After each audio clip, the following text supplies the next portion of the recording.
Hey folks, Dave back with Silver Diamond Ranch. Today we're going to talk about growing you some worms, and you can grow them in the basement in the wintertime and or outside when it's nice and warm.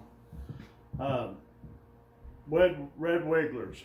One of the best things you can invest and put into your garden or make money off of. There are several. It's endless with these worms. The castings sell probably like $3 a pound. The worm tea, it sells $10 for a little 20-ounce cup of it. Uh, the worms, they just when they get to rolling, they pulverize everything, and for your garden, it's going to make you far ahead of your neighbor, and you're going to get that tomato first. And um, red wigglers are the best composting worm. And one thing about down here, uh, there's no smell whatsoever.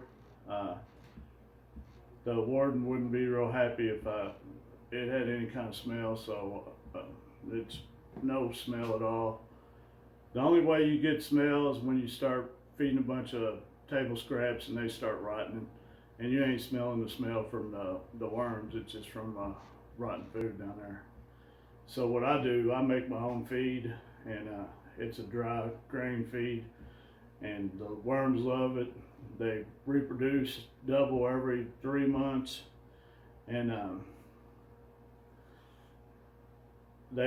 it's one no-brainer for growing them on your homestead or farm.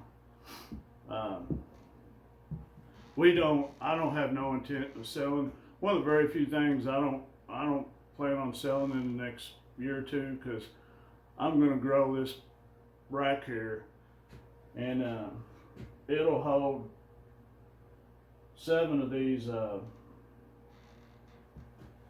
mortar mixing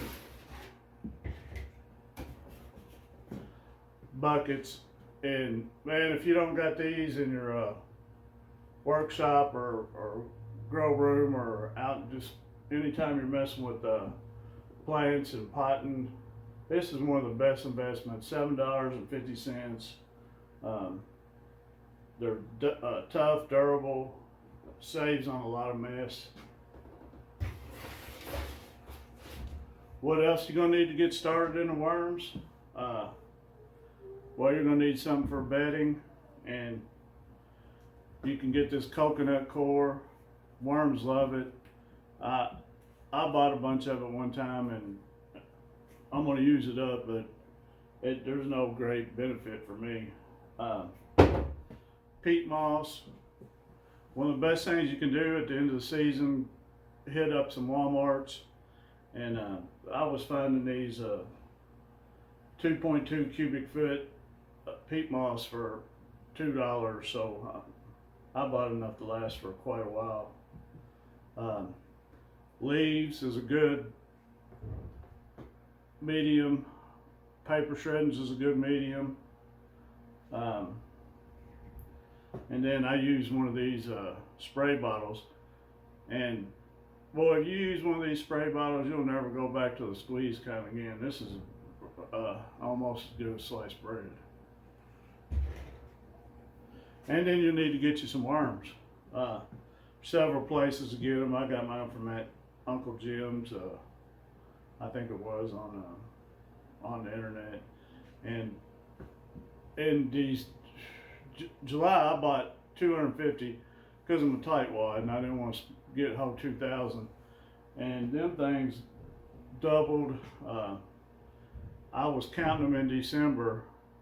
And boy, if you want to talk about having some fun, you counting 1,000 worms is it'll kill some time if you've got it to kill. Better than watching what's on TV, so I would just count worms. Then after that, I was like, shoot, I need to get a little bit more, and I bought 2,000 last time. And that's what I got in this bin down here.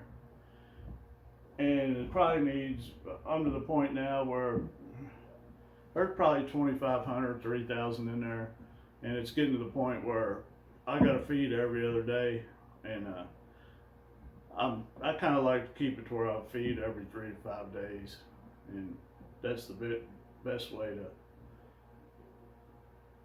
to do it for me.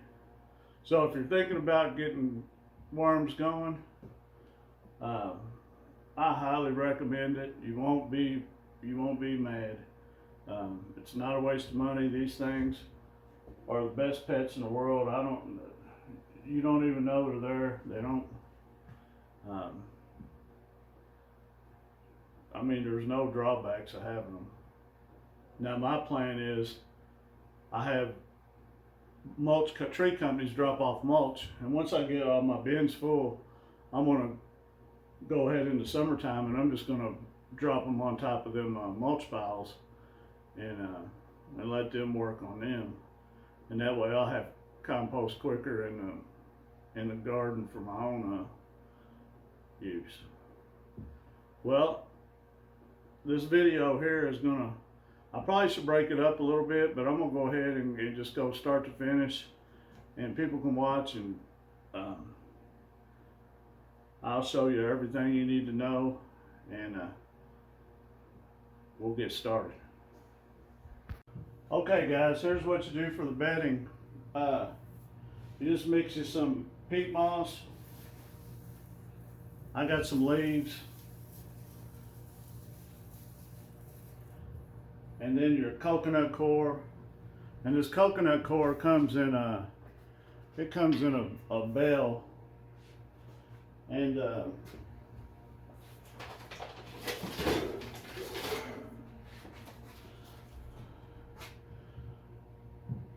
5 kilogram bale, 11 pounds. It's good stuff. I'm not knocking it, but I just don't think there's no need to buy it. Just trying to save, if you're trying to save money, it's not a must. And then what we're going to do is just get some water.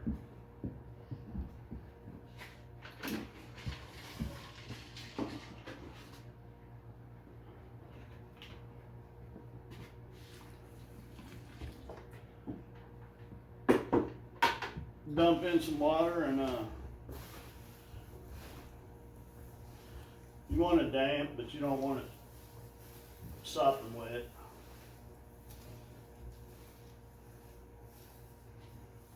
You can probably add some more.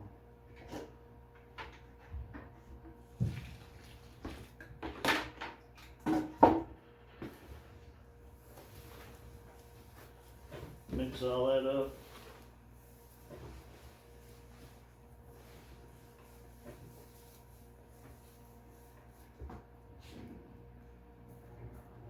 And that's about all too there is to making your bedding. What I also like to do is, when I first make it up, I'll take a little of the feed that I make up and pour in there and just mix it in.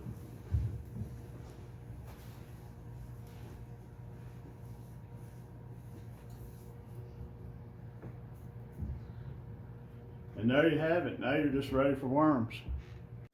Now I'm going to pull this cardboard off just so you can see how these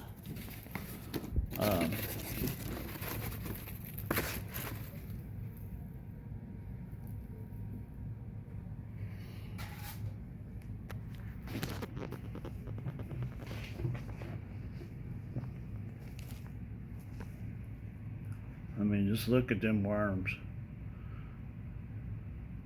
And they'll get to balling up, and they go through some food fast. They hate the light, so it don't take them long to burrow back down.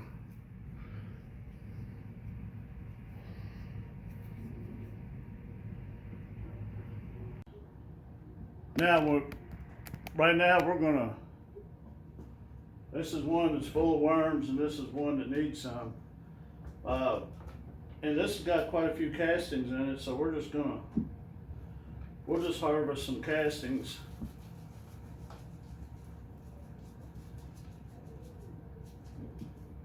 And add the worms right to the, and this is just a kitchen strainer, and it does a great job of sifting this stuff out. And that stuff's so fine, you can use it to start seeds in. You know, you can use it to make your worm tea. You can use it for about anything really in the garden. I'll go ahead and finish it. Okay, folks, I did half, and this is what you get. This is just some of the finest soil you'll ever get. Once you get it like this, I'd say there's probably 5 pounds in there. You know, so I mean that's $15 right there if your goal is to sell it.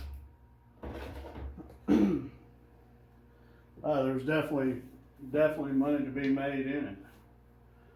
Now that we split it, I can probably feed about every 4 or 5 days now, and then in 3 months they'll double, and I'll have to do this whole process again till I'm getting 50 pounds a week. You know, ultimately when this rack gets full, that's what it'll produce.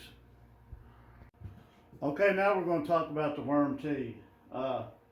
Worm tea is actually super simple to make. Only really thing you need a aerator, fish tank, a feeder supplier. They're 10 or 12 bucks. They're not real cheap. If you want to go gung ho, you can put a couple of them in there. But this just keeps this aerated oxygen flowing. And what happens? These bacteria wind up they actually eat the sugars off the root, which in turn allows the plant to have room to suck up the minerals. And I'm no biologist, but it's one of them synergistic, I'll help you, you help me. And that's what the plant's doing with the bacteria. Now to make it, you want to use water, but you don't want to use tap water. Use rainwater or anything but tap water. If you have to use tap water, let it sit a couple days and let all that chlorine dissipate. And you got to give the bacteria little nutrients. So I use dried molasses. You can use wet molasses, syrup, any kind of sugar, really. Dried molasses for me, you can get a 50-pound bag of it for about 12 bucks at the feed store, and it don't break the bank. And then you just take your worms, and they say about 2 or 3 cups. I just put a good handful. And what I do, I just leave this thing running 24/7 every 3 or 4 days.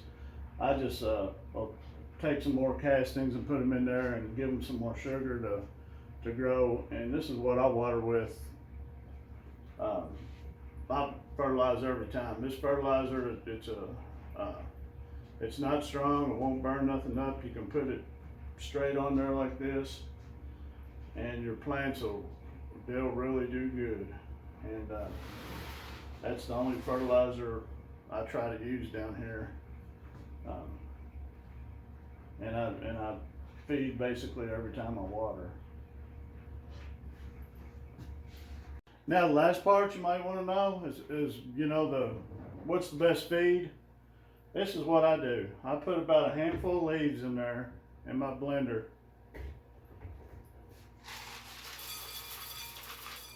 Some whole kernel corn. I feed them cows soybean hulls, so I go out there and steal a couple handfuls.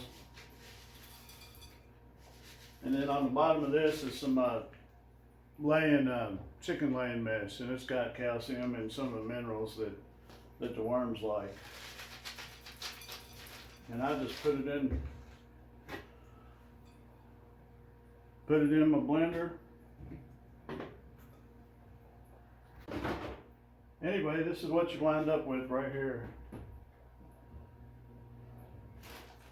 Nice powder.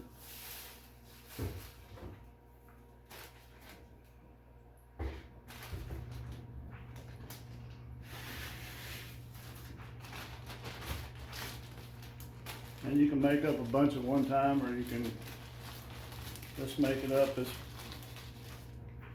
probably 3 or 4 pounds here. This will probably last me about a week, I'd probably say.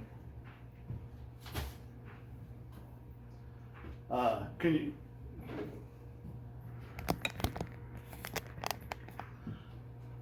Now, could you just not bypass the grinder? Sure. Dump it right in there. They're still going to eat it. It's just going to take them a little more time, and it just speeds up digestion. I like to do it. Now, when I move some of these outside and I'm feeding scraps and whatnot, if I won't worry too much about it. But down here in the basement, I don't want no smell or nothing like that.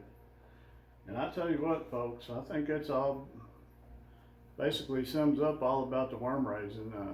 I highly recommend it, and let me know your thoughts, and I appreciate it. Thank you.